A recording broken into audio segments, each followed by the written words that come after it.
The upside here is if the LLMs made this a high priority, it would do more than anything has ever done to reduce the spread of false claims.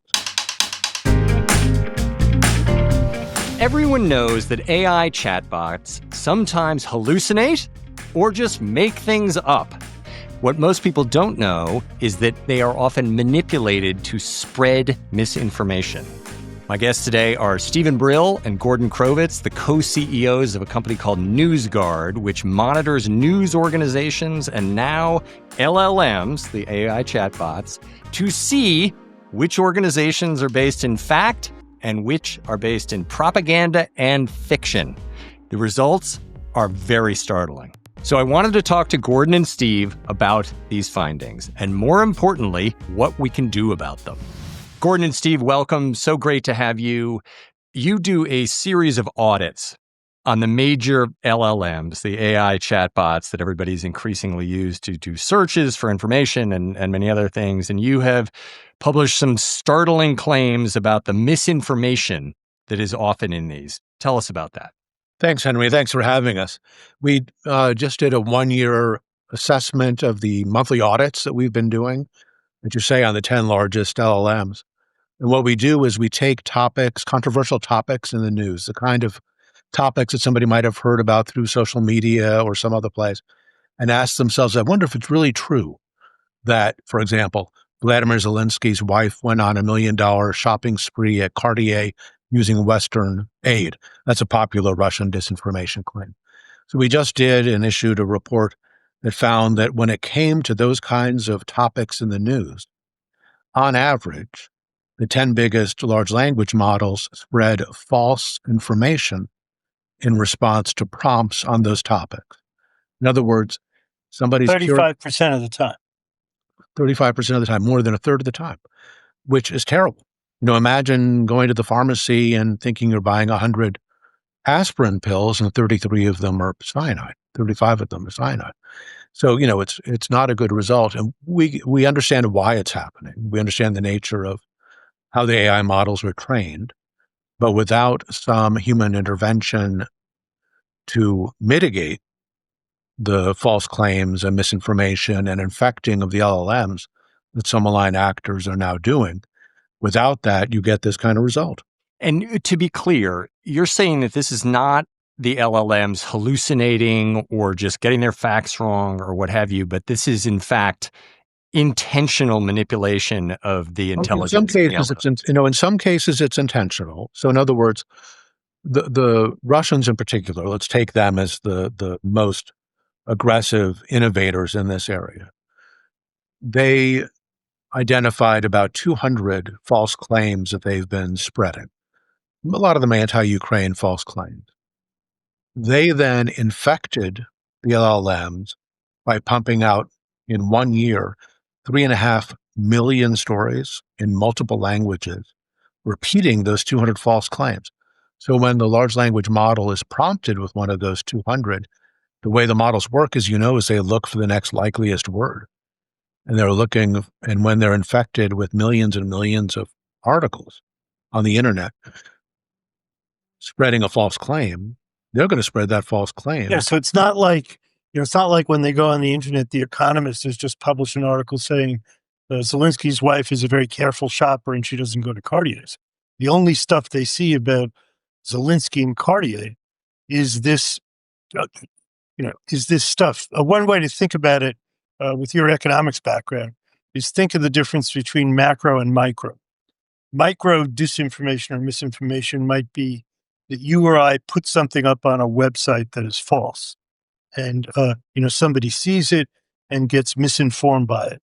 In this case, what they're doing is they don't care if anybody reads this stuff on these websites. They just want to publish 3,600,000 articles so that the machine learning tool sees those 3.6 million articles. So that's the macro part of this. And can you talk about the methodology of this, how you actually determine that and what you're testing every month? Sure. We maintain a database called the False Claims Fingerprints. We've done this now for several years. And our team, who have domain expertise in areas like Russia, China, Iranian disinformation, healthcare hoaxes, election integrity, topics like that. They're constantly monitoring malign actors, meaning sources that have previously published false content. And we have a catalog of the most significant false claims and a debunking of those false claims that we license to different businesses and governments that care about that sort of thing. And a year ago, we started doing these monthly audits where we took a sampling of those misinformation fingerprints, as we call them, each month. And we tested the 10 largest LLMs against a sample of those false claims. So it's taking our existing database of false claims and testing to see how the different AI models do if somebody is curious about that topic. We also test with a different persona, which is if you're a malign actor, if you're a Russian disinformation operative, for example, and you want to use the AI model to spread false claims, will that model cooperate and spread them in multiple languages or to different audiences, whatever? And that is against the policy of the AI models, but obviously difficult for them to enforce. So in other words, the Russian network we're talking about with the 3.6 million articles, they didn't type up 3.6 million articles. They used AI to create 3.6 million different versions of articles in different languages that they were then able to send out all over the place. So the AI is working as a force multiplier. And not to get too technical, but back in the day, at least, search engines like Google would rank certain sites more highly than others, depending on their credibility. So they effectively gave a credibility score. Where are these 3 million AI written articles being placed? And is what you're saying that the LLMs do not differentiate between sources? They do not rank. And, your question presupposes that Google was good at ranking. We don't think they were, but because they were ranking it on popularity and stuff like that. But here, everything is just a token. It's just a set of words. So if you can flood the zone with lots of words on, Zelensky shopping at Cartier's, then you've got it. This is in the nature of the AI models and the way they're built, that they are highly susceptible to being infected in the way this operation has.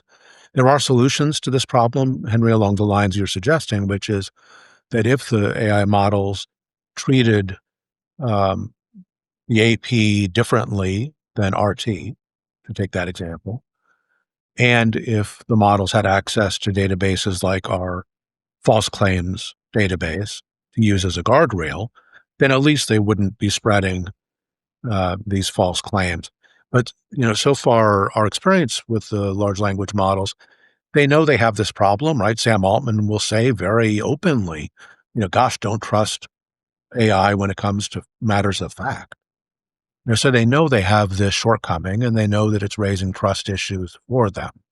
They have every incentive to fix this problem, but at least so far, for most of them, it has not been as high a priority as other things. We think, if you think back to social media, Henry, that was the original super spreader of false claims and crazy stuff, Facebook and YouTube and others.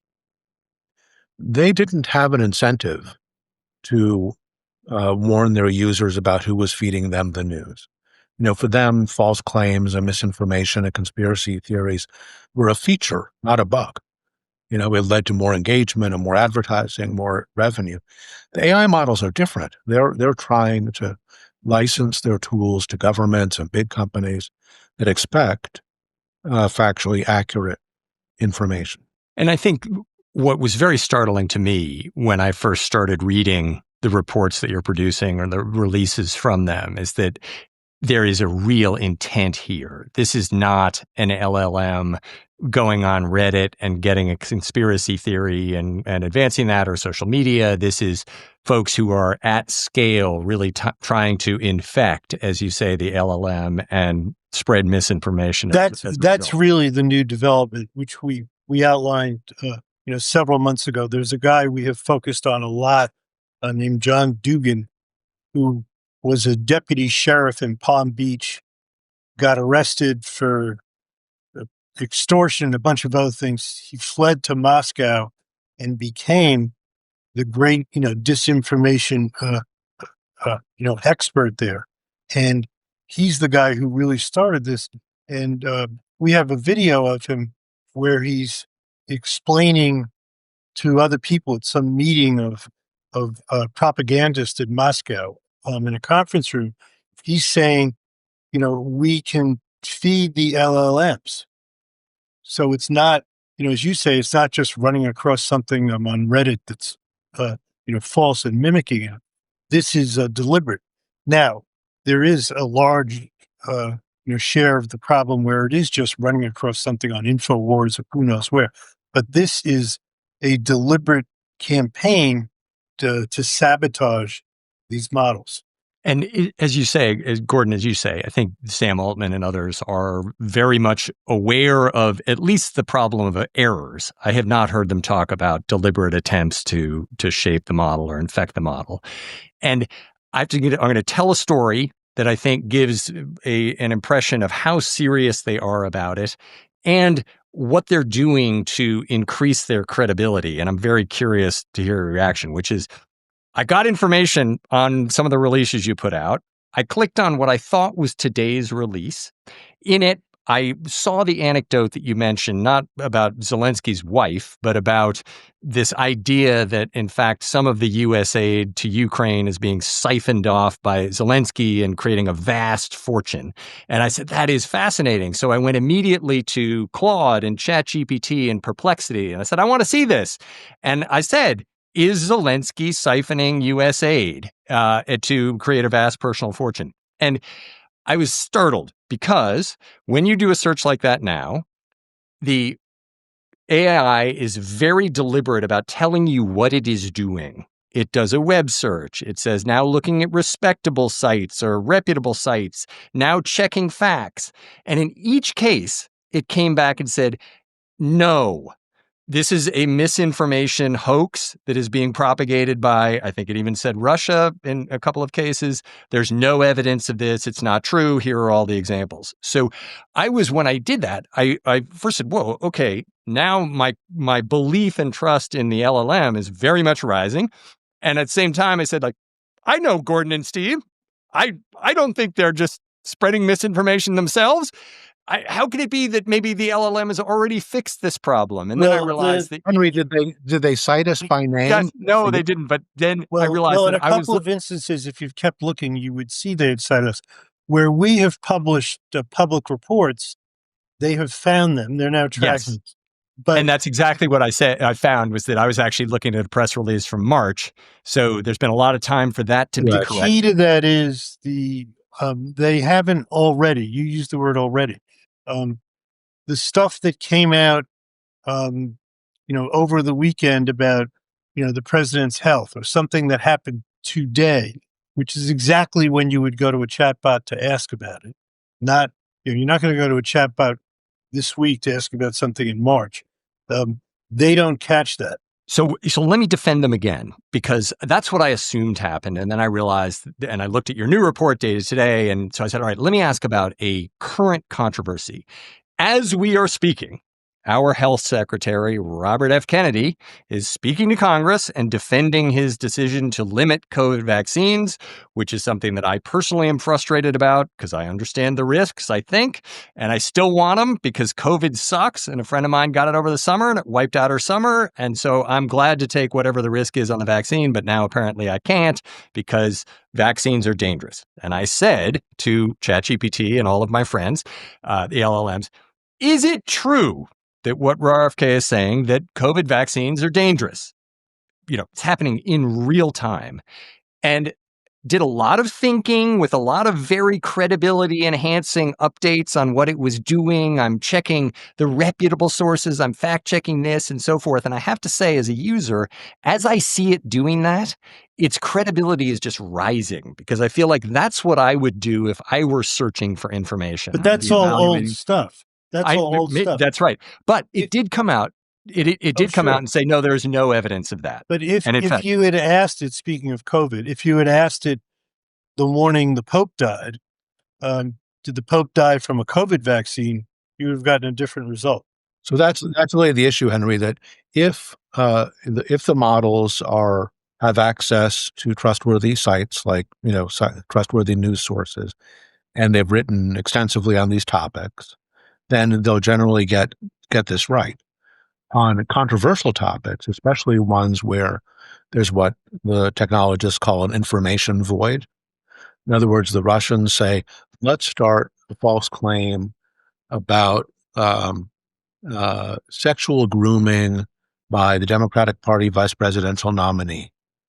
And let's claim that when he was working at a high school in Minnesota, that he sexually abused a teenage foreign exchange student.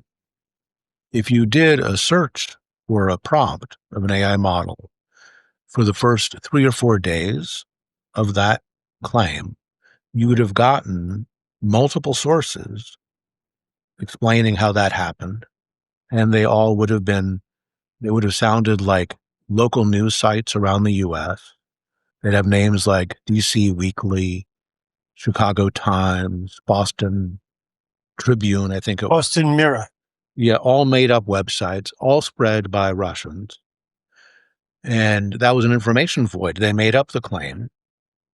It spread widely. The LLMs had no content to review except what the Russians had published. And then sources like us started debunking it and saying, the State Department, finally confirmed to us that there was no exchange student by this name in Minnesota at this time. This is a false claim by the Russians. And at that point, the LLMs would start getting it right. So the issue is, just as the LLMs should not be spreading scientific or medical false claims, they should be doing more to be on top of the difference between reliable sources and unreliable sources. They should be using tools to identify Russian information operations, which are so prevalent now. And they should have access to debunkings of false claims in as close to real time as possible, because so much of the prompting on topics in the news are being done in that news cycle, not weeks later. So that's what our audit measures. It measures how often will the LLMs get it right or get it wrong at the time that somebody's likely to be doing a prompt to look and see, is it really true what I just heard, that crazy Uncle Willie said on Facebook that this happened or that happened? That's the time when people use the LLMs for prompts like that. And so this is a new version of what we were seeing a few years ago with Google, which is the same thing. A news event would be fabricated. You'd get a whole bunch of fake publications that would get listed in Google. You'd do the Google search. Only the fake publications would come up. They look real. You click them. You believe it. Suddenly everybody believes this thing. Except now you get an authoritative, very well-written, very persuasive essay by your favorite LLM. That's very different than seeing a bunch of blue links on a Google search, where if you dig far enough, you might find a reliable source.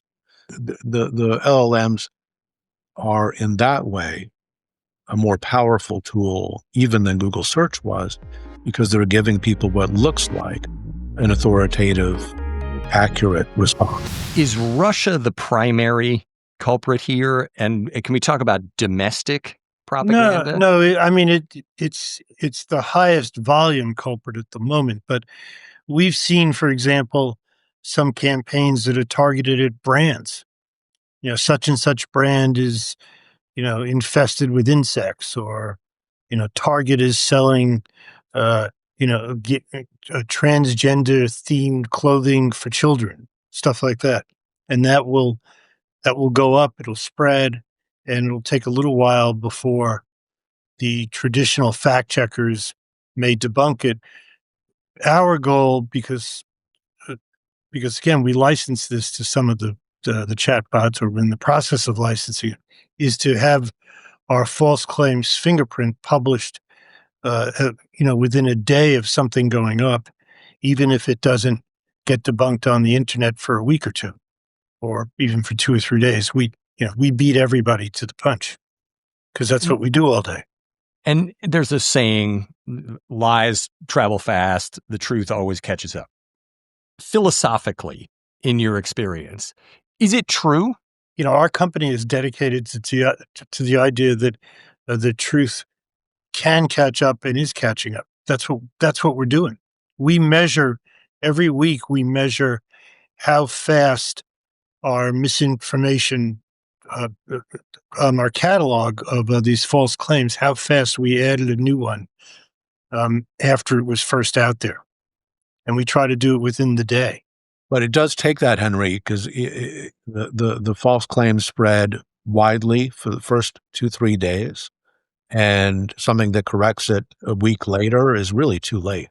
It has to be done, in the same news cycle or as close to it as possible. But Henry, you're an optimist. I'm an optimist. The upside is that if the LLMs really focused on this problem and were able to separate false claims from generally accurate claims in as close to real time as possible, that would really have a big impact in reducing the spread of false claims and in giving people more reliable information. So, the upside here is if the LLMs made this a high priority, it would do more than anything has ever done to reduce the spread of false claims. And how are the LLMs doing on what I would describe as a bigger issue for the United States of America right now, which is that, for better and worse, rightly or wrongly, I think that there's a general consensus that there are a whole bunch of media companies that are stumping for one political team, and there are a whole bunch of media companies that are stumping for the other, and the adherents of each tend to disregard anything they don't like that is reported by the other team's media companies. And in most of the cases that I've seen, both sides, at least within a reasonable window, are dealing with facts. They're actual facts, but they're very different interpretations of the facts, and there are very different choices around which facts are going to be reported. How good are the LLMs at that?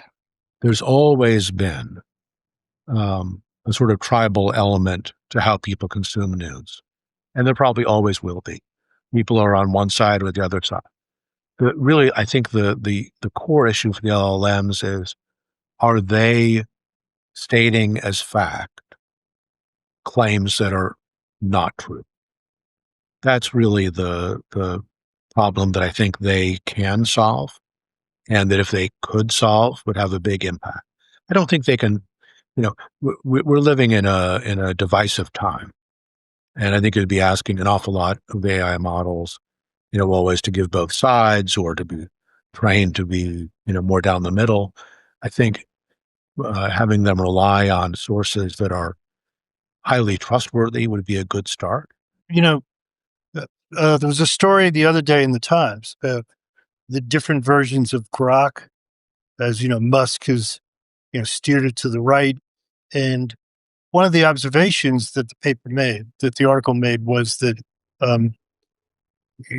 there really may be shaping up a battle among the chatbots for who's going to be seen as woke and who's going to be seen as unwoke. And you could certainly, instruct your chatbot, I assume, to sort of steer one way or the other. That was the point of the article, that Musk has sort of demonstrated how doable that is. One of the things that Gordon and I are doing with our company, and I'm going to give you a little bit of a scoop here, is we're launching a news site that really tries to go right down the middle by taking the 8,600 news sites around the world that we have identified as not repeatedly publishing false news. And this could be everything from the Daily Mail to The Economist to the New York Times, to the National Review, and training our model just on those sites and producing, reliable news. It may not, and really eschewing, any kind of opinionated news. And that, I think, is what a certain portion of people who want to search for news topics will want. In other words, people could choose for themselves, what kind of news do I want to access? Some people say, just give me stuff on one side or the other side. Some people will say, give me a balanced diet of information. And I'm curious, I, I don't know whether this is scientific or not, but what percentage of people do you think really care about the facts more than they care about something that is helping their political team? Because I have been struck on both sides, I will say, by the willingness for people to downplay information that does not help their team, even if they think it's factually correct. And same on the other side to advance stories that they are probably suspect, but hey, they hurt the other team, so forth. So what percentage of Americans, to pick a country, care about the facts? Certainly get a different answer if you ask them that question, because oh yes, of course, it'd be 100%. It's like if you ever ask people what's their favorite television station, it's always PBS. Even though nobody watches it. I think one, there's some data, in response to your question, about 15% of Americans still think that Barack Obama was not born in the U.S. So there's always going to be a percentage of people who choose to believe things where there's a lot of evidence that it's not true. But that still leaves, a vast majority of Americans. And we've done a lot of research on that general question, Henry, of if people have access to accurate information, are they likely to take advantage of it? And the answer is always yes. Nobody wants to spread a false claim and have their niece tell them, oh, you really got to stop reading X website. That's not true. Let me explain why it's not true. And we actually launched a newsletter called Reality Check, which basically is for people giving them the latest in false claims and how they spread, and deep fakes and fake images and fake audio and all the rest. And people love having access to it because it gives them a way to understand whether it's their tribe or the other tribe, are they relying on false information? So I think there's, in a divisive time, people are happy to pick sides, Henry, as you say. But I think there's still a majority of people who would like to know the difference between something that they're saying that's factual versus not factual. And talk more about deepfakes and where we go. Again, this scheme that you've described with Russia, where it is a very targeted, intentional creation of 3 million articles to mislead the LLMs and so forth, is a big operation, lots behind it. People now say, when deepfakes are getting so good that nobody is going to know the truth anymore, everything's going to be on social, it's going to look like this. What do you actually think is going to happen?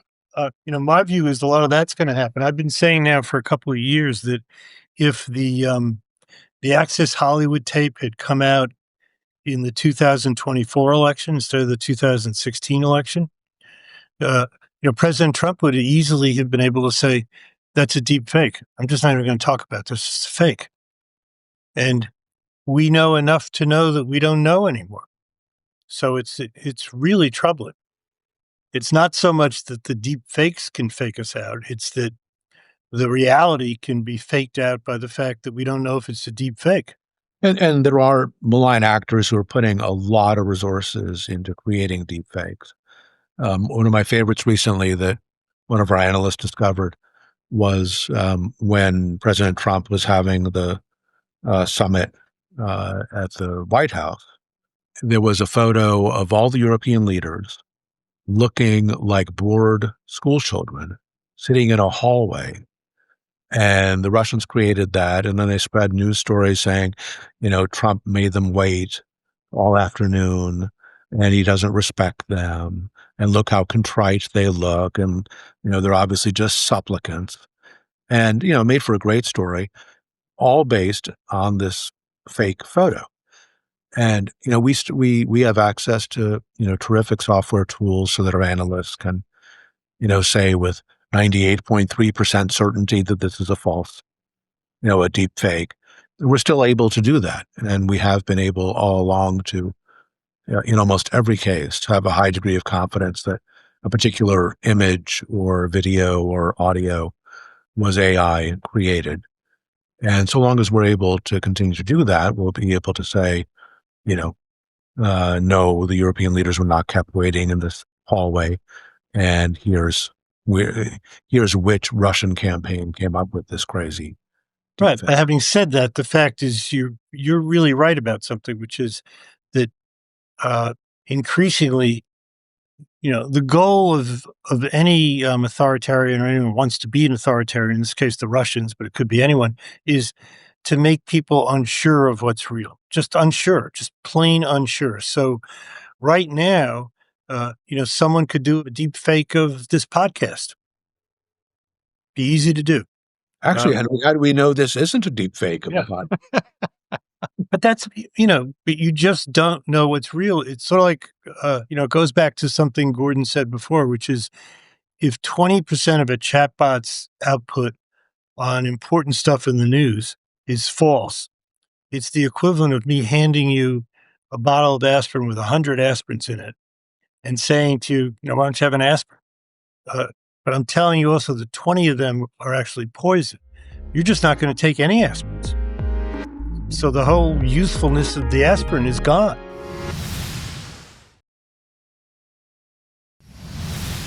And so let's talk about solutions. What do we do? I mean, you're talking about some of the specific ones. You have a product that you hope to sell to LLMs to make the LLMs more accurate. You are talking about creating a news source that is an amalgamation of 8,600 good news sources that are going to blend together into the source of truth. Then you would actually have to get people to consult it and so forth. What other solutions are out there? And more generally, philosophically, what do we do to get more people to care more about the facts than whether the particular story that is being told helps or hurts their team? Well, Henry, there are several news organizations that over the past year or so have launched marketing campaigns on that exact theme. I know the Wall Street Journal has, I think Bloomberg has, I think Reuters has, where the using different words, they're basically saying, yeah, uh, make better informed decisions. You can rely on us. We're not rooting for one side or the other. We're trying to give you the facts. And so I think there is a recognition, at least in the journalism world, that there's some demand for reliable information, as there always has been. I think there's more demand for it.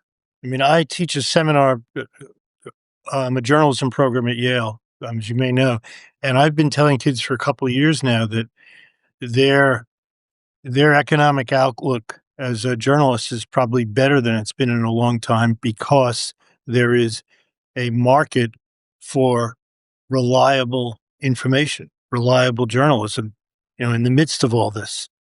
Jim Vandehei has been writing that like every other week in Axios, and he's right. I can say anecdotally and personally, that is certainly the case for me. I mean, when I see something sensational on social or wherever, I will often go to a news organization that I trust or multiple news organizations that I trust to try to see, in fact, okay, where is it? And often one of the services that they're now providing is a forensic look at a video or more around that. So I hope that that's true, that there is a group of people that care about that and that ultimately that's the swing. On the other hand, when I see President Trump, as he did very recently, very quickly, when asked about why a video showed that the White House threw some garbage out or something, immediately responded, "Oh, just AI. It's fake." That is, what do we do about that? Is the idea that we hope that there is 60% of the country cares and that our news organizations debunk the debunking? No, I mean, we do care, but I think the larger point Gordon was making is that there is a market for reliable information. I mean, right now, if you were in an airport in Brazil and you were flying back to New York and you had your phone with you, obviously, and you wanted to know what's the weather going to be at Kennedy Airport, would you go to the New York Post? Would you go to InfoWars? Who would you go to? Because you're saying to yourself, I really want to know what the weather's going to be when I land. I want whoever's got the best possible information about that. Um, that's a good brand if you have that brand. And by the same token, if you're reading something, uh, online about, the circus of all these interim Supreme Court decisions where you know, they've interceded and stopped an injunction or they've allowed an injunction, and you want to know, well, what's really going to happen? What does this really mean right now? You're thinking in your head, where can I go to get that story that's going to be reasonably sophisticated and be able to sort through what is a very confusing story? And I do think there's a market for that. And the last thing I'll say about that is, as as things get worse, they're likely to get good. I mean, the worse things get, if there is, a complete breakdown in labor statistics and economic information, and we have a crash or a recession that we just couldn't anticipate, there's going to be more of a demand for reliable economic information. Same thing with the weather, the same thing with, aspects of politics and foreign policy. And so when you look at the United States and based on history, are you suggesting that there is a self-correcting mechanism here? And you bring up, Steve, the economic statistics. I talked with Paul Krugman recently, said, okay, the BLS numbers were not to the president's liking, so we now have a change at the BLS and we're going to get new numbers. Let's say that those new numbers are no longer trusted by people who trusted them before. Are there other sources that we can go to? And in the case of some economic information, Paul Krugman was saying, yes, there are. And even if there aren't, you look at a country like Argentina, where everything got corrupted and faked for a while, they came back from it. And now, according to Paul Krugman, the Argentine statistics are good again. So is there a self-correcting mechanism? I think if we're not, irredeemable, pessimists, we have to think that there is. And if you look back across history, there is. I mean, things do go in cycles, but, let's say that the economic, the data, goes really bad, or that Trump really skews it. The next thing that's going to happen is, if a Democrat takes the White House, a certain half of the country is not going to, trust the BLS when the Democrats run it, even if it's totally on the up and up. But after a while, we may get a consensus that it's on the up and up. Well, in the case of economic statistics, I'm hugely optimistic because, people can make money off having the better data. So in the area of economics, finance, business, if government has until now been the leading source of data, there'll be other sources of data. It might not be quite as good as government because government can extract information that private sector can't, but it'll be pretty good. And maybe in some cases better because it won't have been crowded out by government. To that point, what is so confounding to me about the current situation with respect to politics is often the same people who are in business who will do anything to figure out the truth and, dissecting accounting and statements and everything else to get to the actual truth. Again, when we put it in a political arena, it's like, oh yeah, that's just Trump. We don't care about that, or what have you. Dismiss it immediately. And so is there self-correction in politics too? Like, do citizens in countries, my understanding is that Hungary now is in a situation where 80% of the media has been state controlled now. And so there's enormous propaganda that's going. Is there something within the citizenry that ultimately rebels against that? I think so. Yeah, I think so. And I think technology will help that.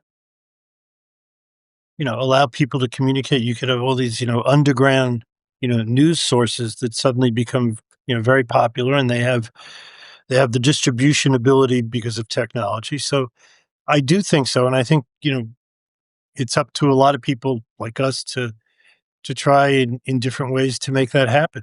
Yeah, I think the United States is very unlikely to succumb to something that, the Russians and the Chinese have had to endure. They did not have long histories of a free flow of information to begin with. And we have.